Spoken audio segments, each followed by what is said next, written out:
Our next service is a receiver. Let's have a quick refresher.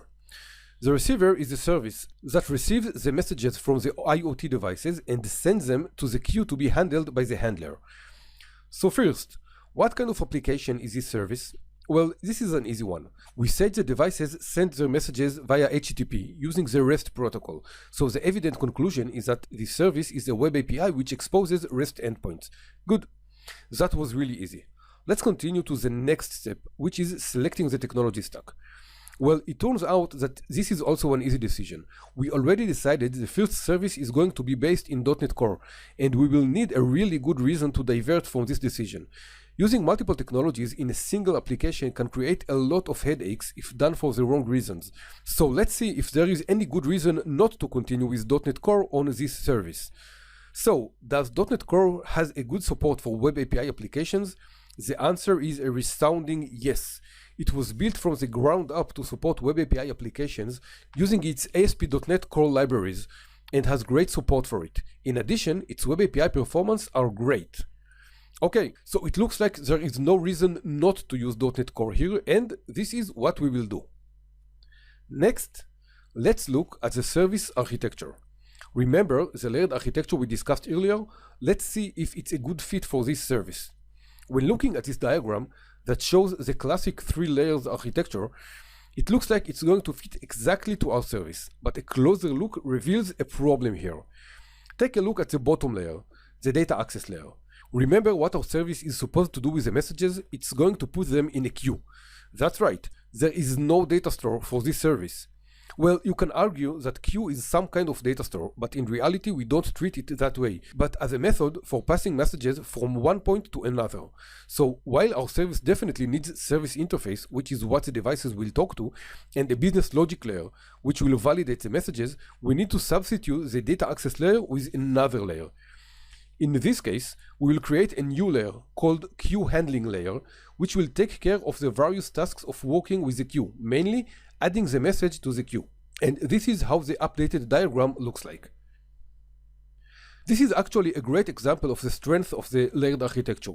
We had to replace an entire functionality of the system using queue instead of data store, and only one layer was impacted by this.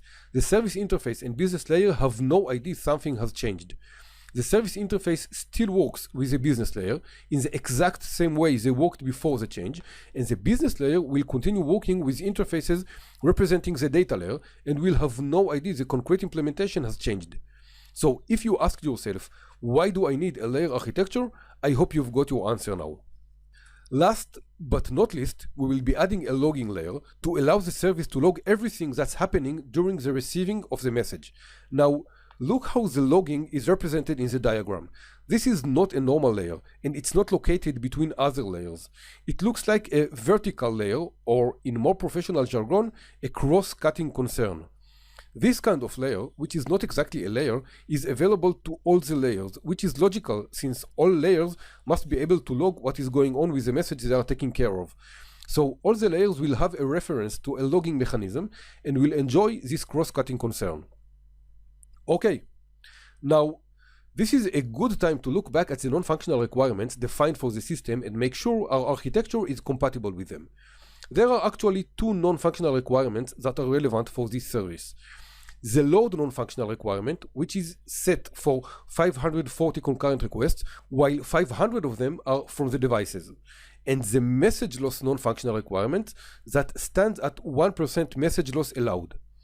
Let's begin with the load requirement. At 500 concurrent requests, we are quite comfortable with our design. The architecture is fully stateless and easily scaled out. Adding to that the fact that the service does not do much other than adding the message to a queue for the sake of performance, and it looks like this service will have no problem complying with this number. And what about the message loss requirement? Well, if you remember, we said earlier that the fact that the requirement is for 99% and not 100% is a big difference, and this is where we see that. Since 1% of the messages can be lost, a standard REST API is good enough. The chance for more than 1% of requests to be lost in such an API is extremely low, and since, again, the service does not do much in the first place, we can be comfortable with this requirement. If we had to make sure that no matter what, no message will be lost, we would have been in a much more difficult position and probably will have to implement complex fail-safe mechanism to make sure the message will always be received. And that concludes our receiver service architecture. We now have a complete architecture for this important service, which includes its application type, technology stack, and inner architecture, including logging mechanism. That's great, and we can now continue to our next service.